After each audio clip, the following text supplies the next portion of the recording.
ल गाइसहरु आज चाहिँ म हैन कुरकुरे भिन्डी रेसिपी तपाईहरुलाई बनाउन सिकाइरहेको छु। कृपया राम्रोसँग सिक्नु होला र अरूलाई पनि सिकाउनु होला हैन। यो चाहिँ हामी आज कुरकुरे भेन्डी रेसिपी, हामी यसलाई नेपालीमा चाहिँ भेन्डी भन्छौं, तर अनि त्यसमा चाहिँ मलाई थाहा भएन हिन्दीमा चाहिँ के भन्छ। स्पेशली हामी चाहिँ अब नेपालीमा चाहिँ भेन्डी नै भनेर एनाउन्स गर्छौं हैन त। अब यो भेन्डीलाई चाहिँ यताबाट यसरी काट्ने, यताबाट यसरी काट्ने र बिचमा दुई टुक्रा बनाउने। बिचमा दुई टुक्रा बनाइसकेपछि अनि अब त्यसलाई बिचमा दुई टुक्रा बनाइसकेपछि यसलाई यहाँबाट बिचबाट काट्नुहोस् अनि त्यसपछि यसलाई यसरी दुई दुई भागमा विभाजन गरेर यसरी यहाँ आफ्नो बलमा, यो हाम्रो बल छ, यो बलमा यसरी राख्नु। अब यसरी गरम मसला लगाउनु अनि स्वाद अनुसार आफूलाई अब के पर्यो यो चिल्ली पनि लाउनु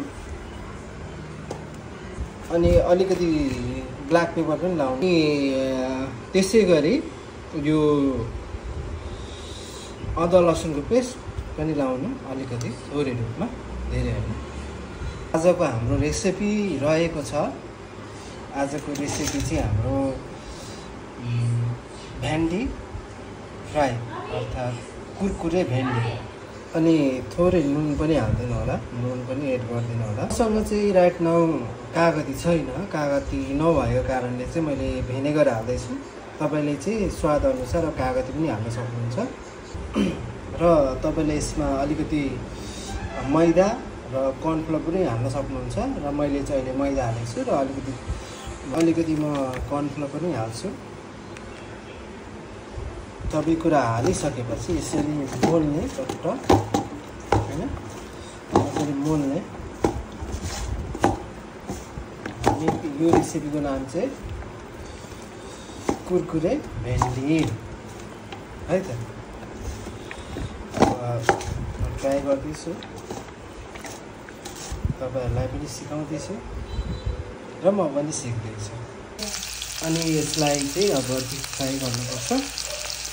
डिप फ्राई हुँदैछ, तपाईहरु प्रतीक्षा गर्नु होला। ल लास्ट रेसिपी चाहिँ यस्तो हुन्छ। लास्ट रेसिपी भन्नाले फाइनल रिजल्ट चाहिँ यस्तो छ साथीहरु।